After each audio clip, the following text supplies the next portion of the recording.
జీవితాన్ని ఎలా నడిపించాలో పరిశుద్ధాత్మ అంటే దేవుడు తన ఆత్మను మనలో ఉంచి మన మీద ఉంచి నడిపిస్తున్నాడు. ప్రతిరోజు కూడా ఆయన అనుగ్రహించగలిగిన అద్భుతమైన నడిపింపు దేవుని ఆత్మ చేత ఎవరైతే నడిపింపబడతారో వారందరూ కూడా దేవుని కుమారులు కుమార్తెలుగా పిలువబడతారు. ఆయన ఆత్మ ప్రేరేపణ మన మీద బలంగా తిరుగుతుంది. మన హృదయ రహస్యాలన్నీ ఎరిగిన దేవుడు. మీకు ఒకసారి ప్రశ్న వచ్చి ఉంటుంది, మన హృదయ రహస్యాలన్నిటినీ దేవుడు ఎరిగినవాడు కదా, అలాగే దేవుని హృదయ రహస్యాలను కూడా మనం తెలుసుకోవడానికి మనకు హక్కు ఉంటుందా అని చెప్పి ఆలోచన వస్తూ ఉంటుంది. నిజంగానే దేవునికి బాగా లోతుగా సమీపంగా వెళ్ళిన వారికి అలాంటి అనుభవం వారికి తెలుస్తుంది. అలాగే తెలిసినప్పుడే వారు ఆత్మపూర్వకంగా ప్రవచనాత్మకంగా రానున్న కాలంలో ఏం జరుగుతుందో వారు చెప్పగలుగుతారు.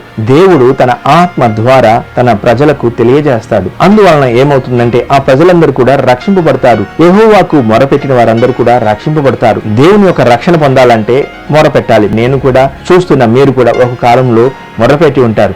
యేసుక్రీస్తు నామాన్ని నేను స్వీకరిస్తున్నానని ఎక్కడో ఒకసారి మీ జీవితంలో చెప్పి ఉంటారు. ఒకవేళ చెప్పకపోతే ఈ రోజు కూడా దేవుడు మీకు అవకాశాన్ని ఇస్తున్నాడు. ఈ లోకంలో దేవునికి మొర్రపెట్టి రక్షణ పొందగలం. చూడండి దేవుని వాక్యం ఎంత స్పష్టంగా చెబుతుందో. ప్రభువు నామమును బట్టి ప్రార్థన చేయు వాడెవడో వాడు రక్షింపబడును. వారు విశ్వసింపని వానికి ఎట్లు ప్రార్థన చేయుదురు? వినని వానిని ఎట్లు విశ్వసించుదురు? ప్రకటించువాడు లేకుండా వారెట్లు విందురు? ప్రకటించువారు పంపబడని ఎడల ఎట్లు ప్రకటించుదురు? ఇందు విషయమై ఉత్తమమైన వాటిని గూర్చిన సువార్త ప్రకటించు వారి పాదములెంతో సుందరమైనవి అని వ్రాయబడి ఉన్నది. ఈ వాక్యంలో మీరు చూస్తున్నారా, దేవుని నామానికి మొర్రపెట్టడం తద్వారా రక్షణ కలగడం అనేది దేవుని వాక్యంలో ఇప్పుడే మనం చదువుకున్నాం. అయితే దేవుని సముఖంలోకి వెళ్ళి అలాగ ఎవరు మొరపెట్టగలరు? ఒకవేళ వాళ్లకు సువార్త వినబడితేనే కదా. ఒకవేళ వినబడకపోతే వారు ఎలా మొరపెట్టగలరు అని అడుగుతున్నాడు. కాబట్టి మీరు సువార్త ప్రకటించండి, దేవుని గురించి తెలియజేయండి, యేసుక్రీస్తు నామం గురించి తెలియజేస్తూనే ఉండండి. సువార్త ఇది పాపంలో ఉన్న ఒక వ్యక్తిని సత్యమైన మార్గంలోకి నడిపించడం, అదే సువార్త. రక్షణ పొందడం, సత్యమైన మార్గంలోకి నిత్యమైన మార్గంలోకి నడవడం. ఒక క్రొత్త స్థలానికి మీరు వెళ్ళారనుకుందాం, అక్కడికి వెళ్ళిన తర్వాత మీరు ఏం చేస్తారు? When you go to a new place, what you will do? You try to find a person who belongs to that place so that he could guide you to the right place. ఆ స్థలానికి చెందిన వ్యక్తిని వెళ్ళి మీరు అడుగుతారు, ఈ address కొంచెం చూసి నాకు హెల్ప్ చేయండి, ఎందుకంటే నాకు ఎలా వెళ్ళాలో తెలియదు అని అడుగుతారు. కాబట్టి మీరు సొంతంగా అక్కడ నడుచుకుంటూ వెళ్తే తప్పుదారిలో వెళ్ళిపోతారు. అలాగే ఈ భూమిలో దేవుడు ఈ శరీరాన్ని తల్లి గర్భంలో మనకు రూపొందించి అనుగ్రహించాడు. ఆయనే రూపు రేఖలను అనుగ్రహించిన వాడు. మీరంటారు అది ఎలాగా? దేవుడు తన వాక్యంలో మనకు చెప్పాడు. అవును, ఈ బైబిల్ గ్రంథంలో ఆయన సెలవిస్తున్నాడు, తల్లి గర్భంలో నేను నిన్ను నిర్మించాను అని చెబుతున్నాడు. రూపురేఖలను ఆయనే అనుగ్రహించాడు. ఒక వస్తువుకున్నామంటే దాని మీద ఏం రాసి ఉంటుంది? Made in India, made in USA, లేదా made in Japan, made in Malaysia, made in Singapore అని రాసి ఉంటుంది. ఆ వస్తువు ఆ కంట్రీలో తయారైంది అని అర్థం. ఇప్పుడు మన శరీరం వైపు చూస్తున్నాం, ఇది ఎక్కడ రూపొందింది? Made in the mother's womb, అంటే తల్లి గర్భంలో తండ్రి అయిన దేవుడే దాన్ని రూపొందించాడు. ఇప్పుడు ఈ రూపురేఖలను అనుగ్రహించిన తండ్రి అయిన దేవునికి ఆయనకు బాగా తెలుసు ఈ శరీరాన్ని ఎలా నడిపించాలో.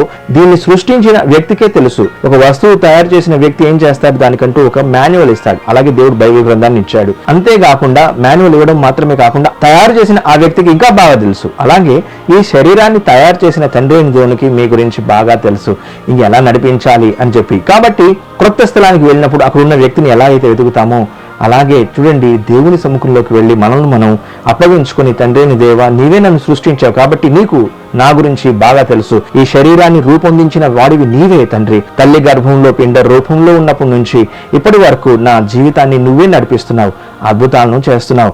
నాకు నడిపింపు అనుగ్రహించే దేవుడు, ఇంకా బలంగా నడిపించు అని మనం అడగవచ్చును. చూడండి, తీయని అనుభవాలను మనం సృష్టించుకోగలం. ఎలాగా? మాటల ద్వారా, మన క్రియల ద్వారా. నాకు బాగా గుర్తుంది, మా నాన్నగారికి కాఫీ అంటే బాగా ఇష్టం. మా అమ్మగారు ఏం చేసేవారంటే కిచెన్లో వెళ్ళి ఆ కప్ తీసి ఆ కాఫీ దాంట్లో పోసి ఆ స్పూన్తో శబ్దం చేస్తుంటారు, అంటే కలుపుతూ ఉంటారు. కానీ ఆ శబ్దం మా నాన్నగారికి వినబడుతుంది. అప్పటికే ఆయన సంతోషం, ఉల్లాసంగా పాటలు పాడుతూ ఉంటారు. చూడండి, హాల్లో ఉన్న మా నాన్నగారు అక్కడ ఏ పని చేస్తున్నా గానీ తనకు కిచెన్ లో మా అమ్మగారు ఆ కాఫీ కలుపుతూ ఉంటే ఆ సౌండ్ విని వెంటనే ఆయన పాటల్లోకి వెళ్ళిపోయేవారు, ఉల్లాసంగా పాటలు పాడేవారు. అంటే మీరంటారు కాఫీ అంటే ఆయనకు చాలా ఇష్టం కదా అని. నిజమే, మనందరికీ ఏదైనా ఒకటి ప్రీతి పాత్రంగా ఈ లోకంలో ఏదో ఒకటి ఉంటుంది. మీలో కొంతమందికి కాఫీ నచ్చకపోవచ్చు, అయినా కానీ కొంతమందికి అది సంతోషం, ఉల్లాసాన్ని అనుగ్రహిస్తుంది. క్రియల ద్వారా, మాటల ద్వారా సంతోషాన్ని కలిగించవచ్చు. మీరు ఒక వ్యక్తి ప్రక్కన కూర్చుని గంట సేపు కానీ 2 గంటల సేపు కూర్చుని ఒక్క మాట కూడా చెప్పకుండా మీ క్రియల ద్వారా కూడా సంతోషాన్ని కలిగించవచ్చు. ఎవరైనా చనిపోతే అక్కడికి వెళ్లి వేదాంతాన్ని వల్లించకూడదు, ఎందుకంటే వాళ్ళకు ఇష్టం ఉండదు. వారే దుఃఖంలో ఉన్నప్పుడు గాయం మీద వేడి నీళ్లు చల్లినట్లుగా ఉంటుంది. కాబట్టి ఆయా సందర్భాల్లో ఎలా నడుచుకోవాలో దేవుడు తప్పకుండా జ్ఞానాన్ని అనుగ్రహిస్తాడు. మన క్రియలను కూడా దేవుడు చూస్తున్నాడు, హృదయ రహస్యాలను చూస్తున్నాడు. చూడండి, పరిశుద్ధాత్మ యొక్క క్రియ మనల్ని ఆయన నడిపింపు ఉల్లాసంలోకి తీసుకుని వెళ్తుంది, పారలౌకిక ఆనందంలోనికి తీసుకుని వెళ్తుంది. అదే నేను మీకు తెలియజేస్తూ ఉన్నాను. నరకం అనేది వాస్తవమైన స్థలమే, కానీ నరకంలోకి తొంగి చూస్తారా? ఎవరైనా ఆటగా కూడా తొంగి చూడరు, కానీ తొంగి చూస్తే భయంకరంగా ఉంటుంది. అది లోతైన గొయ్య. కొన్ని దేశాల్లో ఏమవుతుందంటే నేల నెరవిడుస్తుంది. దానికి కారణం ఏంటంటే నీటి ఊట పైకి లేచి అది అమాంతంగా తగ్గిపోయినప్పుడు అక్కడ నేల కూలిపోతుంది, నేల నెరవిడుస్తుంది, అప్పుడు అగాధం ఏర్పడుతుంది. కొన్నిసార్లు రోడ్ల మీద కూడా అగాధం ఏర్పడుతుంది. ఒకసారి గౌతమాల దేశంలో చూడండి, అక్కడ పెద్ద అగాధం ఏర్పడింది. ఒక వ్యక్తి చూడండి జాలీగా ముందుకు నడుస్తూ ఉన్నాడు. అదేమన్నా వింత చూడండి, అంత పెద్ద అగాధం, ఆ అగాధాన్ని చూడడానికి ముందుకు వెళ్తున్నాడు. అక్కడి నుంచి పైనుంచి జారి పడిపోయాడు. చూడండి, అతను వెనక నుంచున్నవాడే, కానీ దాన్ని చూడడానికి ముందుకు నడుచుకుంటూ వెళ్ళాడు. చూడండి, ఎక్కడి నుంచి ఉన్నాడు? ఎడ్జ్ లో నుంచున్నాడు. అక్కడి నుంచి అతను పడిపోయాడు. అక్కడి నుంచి తిరిగి పైకి రాగలడా? ఎవరైనా తాడు వేయగలరా? ఎక్కడ పడ్డాడో, ఎంత లోతో తెలుసండి. మహా అగాధం, ఆ నేల నెరవేర్చింది, అక్కడ పడిపోయాడు. అలా ముందుకు వింత చూడడానికి వెళ్ళిన ఆ వ్యక్తి ఇంకెప్పుడు తిరిగి రాలేదు. అలాగే నరకానికి కూడా రిటర్న్ జర్నీ ఉండదు. చూడండి, ఆన్వర్డ్ జర్నీ మాత్రమే, రిటర్న్ టికెట్ లేదు. నరకంలోకి ఒకసారి వెళ్తే అంతే, రిటర్న్ టికెట్ లేని ఒక ప్రయాణం, నరకపు ప్రయాణం. ఆ నరకాన్ని నేను చూసిన వాడిని, అది మహా భయంకరమైన అగాధం. అయితే ఈ భూమి మీద జీవిస్తున్న కాలంలో దేవునికి మొర్ర పెట్టాలని చెప్పి ఆయన యొక్క వాక్యం చెబుతుంది. ఆ వాక్యాన్ని మనం చదువుకున్నాం. ఈ భూమి మీద ప్రాణం ఉన్నప్పుడు దేవునికి మొర్ర పెట్టడం అనేది మహా ఆనందదాయకమైన జీవితం. కుటుంబంలో ఆశీర్వాదాన్ని ఇస్తాడు. మన మాటల్లో, క్రియల్లో పరిశుద్ధత, పరిశుద్ధాత్మ అనుగ్రహిస్తాడు, ప్రేమను అనుగ్రహిస్తాడు. తద్వారా మన కుటుంబంలో దేవుని యొక్క పరలోకం నింపబడుతుంది. పరలోకంలోకి వెళ్ళి పరలోకాన్ని అనుభవించడం కాదు, ఈ భూమి మీదనే మనం పరలోకాన్ని నింపగలగాలి. ఆ నరకం వైపుగా ప్రయాణం చేస్తున్న ఆత్మను మనం రక్షించగలం. చూసి రావడానికి వింత స్థలం కాదు. It's not a jolly trip that you could enjoy, but God is speaking to you. దేవుడు ఇప్పుడు మీతో మాట్లాడుతుండగా, మిమ్మల్ని రూపొందించిన దేవుడు మీ లోపల పరలోకాన్ని నింపగలడు. అంటే పరిశుద్ధాత్మ మిమ్మల్ని నడిపించినప్పుడు పూర్తిగా మీ జీవితంలో ఆశీర్వాదమైన కార్యాలు జరుగుతాయి. పరిశుద్ధాత్మ మన జీవితానికి ఎలాంటి స్వభావాన్ని ఇస్తాడు? Courage like a lion and also gentleness like a Dove. అంటే పావురం వలె సాత్వికతను, నిమ్మలాన్ని, సమాధానాన్ని అనుగ్రహిస్తాడు. అలాగే సింహం వలె ధైర్యాన్ని కూడా అనుగ్రహిస్తాడు. పరిశుద్ధాత్మ నడిపింపులో ఈ రెండు అనుభవాలు కనబడతాయి. కాబట్టి ఒకే వ్యక్తిని జయంగా జీవించడానికి ఆయన నడిపింపును అనుగ్రహిస్తాడు. అంతేకాకుండా హోలీ స్పిరిట్, పరిశుద్ధాత్మ మీతో ఉన్నప్పుడు సైతాను యొక్క కాడి విరిగిపోతుంది. దేవదూత అపవాదిని గద్దించినప్పుడు ఎలా గద్దించాడు? ప్రభువు నిన్ను గద్దించునుగాక అని అన్నాడు. లార్డ్ రెబ్యూక్ యు అని అన్నాడు. కాబట్టి పరిశుద్ధాత్మ మీ పక్షంగా యుద్ధం చేస్తాడనే విషయాన్ని తెలియజేస్తున్నాను. తండ్రి అయిన దేవుడు మొదట మీ జీవితాన్ని యేసు క్రీస్తు రక్తంతో కడిగి తర్వాత ఆత్మ చేత నింపుతున్నాడు. అంతేకాకుండా క్రీస్తు ఆత్మ అని కూడా వ్రాయబడి ఉంది. అంటే తండ్రి అయిన దేవుని కుడి పక్షాన యేసు ప్రభు నిలబడి మీ పక్షాన ప్రార్థన చేస్తున్నాడు. పరిశుద్ధాత్మ కూడా మీ పక్షాన నిలబడి ఉన్నాడు. ఎలా నిలబడి ఉన్నాడు? ఒక సాక్షిగా. He is a testimony, God's testimony. అంటే దేవుని సాక్షిగా మీరు మాట్లాడుతున్నప్పుడు మీ లోపల నుంచి ఆయన సాక్ష్యాన్ని పలుకుతున్నాడు. అయితే మీరు ప్రార్థన చేస్తున్నారు, మీ జీవితంలో పరిశుద్ధాత్మ యొక్క నడిపింపు నాకు కావాలని చెప్పి. కొన్నిసార్లు ప్రార్థనకు జవాబు వినబడటం లేదు. అయితే ప్రతి ప్రార్థనకు దేవుడు జవాబును అనుగ్రహిస్తాడా? అవును, ప్రతి ప్రార్థనకు కూడా దేవుడు జవాబును అనుగ్రహిస్తాడు. ఒకటి అవునంటాడు, లేదంటే కాదు అని అంటాడు. చూడండి, అవును అనంటే తల ఎలా ఊపుతాం? ఇలా ఊపుతాం. కాదు అంటే ఎలా ఊపుతాం? ఇలా ఊపుతాం. కానీ మన ఇండియా దేశంలో తల ఎలా ఊపుతారు చూసారా? ఇలా ఊపుతారు. అంటే అవును కాదని, కాదు కాదని. ఇలా అంటే అవును, ఇలా అంటే కాదు, మరి రెండూ కాదంటే ఇలా అంటారనమాట. కానీ వాస్తవానికి దేవుడు జవాబును అనుగ్రహిస్తే ఎస్ ఆర్ నో కరెక్ట్ గా చెబుతాడు. ఒక సహోదరికి ఆమెకు వివాహం కావాలి, ఒక వ్యక్తిని పెళ్లి చేసుకోవాలని ఆశపడింది. అయితే తన జీవితంలో అది నెరవేరలేదు. ఆమె చాలా బాధపడింది. తను ప్రార్థన చేస్తే దేవుడు ఎందుకు నాకు జవాబు ఇవ్వలేదని చెప్పి ఆమె చాలా వేదనతో ప్రార్థన చేసింది. సిండి బియాల్ అనే ఆ సహోదరి దేవుని సముఖంలో ప్రార్థన చేసినప్పుడు కొంతకాలమైన తర్వాత ఒక వ్యక్తి తన జీవితంలో ప్రవేశించాడు. అతన్ని పెళ్లి చేసుకున్న తర్వాత అప్పుడు గాని అర్థం కాలేదు తన జీవితానికి ఆ ప్రార్థనకు దేవుడు ఎందుకు తనకు కాదు అని అన్నాడు, నో అని అన్నాడు. అంటే అది తనకు వినిపించలేదు. తను ప్రార్థన చేసింది కానీ దేవుడు ఎస్ అనాలి, అవును అనాలి అని చెప్పి ఎదురు చూస్తుంది.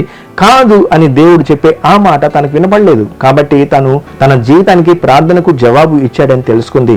ప్రతి ప్రార్థనకు కూడా దేవుడు జవాబునిస్తాడు. ఎలాగా? అవునంటాడు, లేదంటే కాదు అని అంటాడు. మన హృదయంలో చాలా ఇష్టంగా ఉంటుంది, కానీ ప్రతి ప్రార్థనకు కూడా ఆయన జవాబును అనుగ్రహిస్తున్నాడు. There is no unanswered prayer. చూడండి, ఆన్సర్ దేవుడు ఇస్తున్నాడు. ఒకటి ఎస్ అంటాడు, లేదంటే నో అని అంటాడు. ఈరోజు బైనరీ సిస్టమ్ తో కంప్యూటర్ అంతా కూడా వర్కౌట్ చేస్తున్నారు. ఎలాగా? ఎస్ ఆర్ నో డెసిషన్ అంటే బైనరీ సిస్టమ్. 0, 1 అంటే 2 సంఖ్యలు మాత్రమే ఉంటుంది, దానికి మించిన సంఖ్యలు దాంట్లో ఉండవు. ఎస్ ఆర్ నో డెసిషన్ మీద ఎన్నో ప్రోగ్రామ్స్ ఈ రోజు రాస్తున్నారు బైనరీ సిస్టమ్ తో.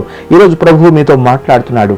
ఆయన నిశ్చయంగా మీకు జవాబును అనుగ్రహిస్తాడు. కాబట్టి పరిశుద్ధాత్మ మీ లోపల నుంచి ప్రేరేపణ ఇచ్చి దేవుని యొక్క సమాధానాన్ని, దేవుని యొక్క జవాబును మీకు వినబడేలాగా శక్తి అనుగ్రహిస్తాడు. ఆయన డ్రైవ్ చేస్తాడు, మీకు నడిపింపును అనుగ్రహిస్తాడు. ఇదిగో దేవుడు ఇలా మాట్లాడుతున్నాడు అని చెప్పి మీ హృదయంలో ఆయన తెలియజేస్తాడు. ఎంత సంతోషకరమైన విషయం! ఆయన మీతో మాట్లాడుతున్నాడు. దేవుని యొక్క క్రియ మీ జీవితంలో ఆరంభం కాలేదు, అయినా కానీ మీరు దేవుని స్తుతించండి. ముందుగానే దేవుని స్తుతించండి.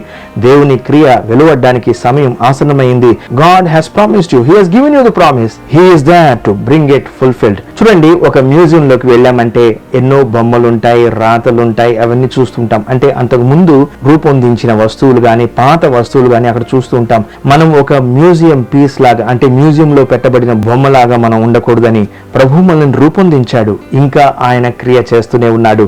ఈ జీవితంలో జీవితాంతం ఆయన క్రియ జరుగుతూనే ఉంది.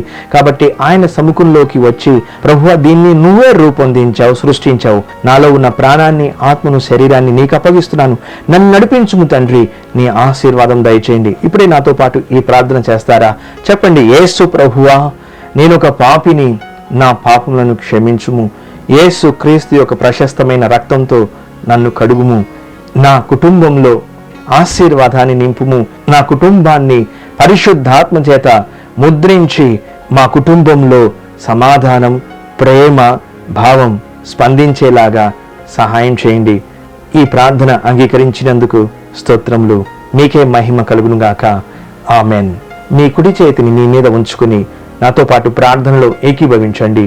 శక్తివంతమైన దేవుని కార్యాలను అనుభవించండి.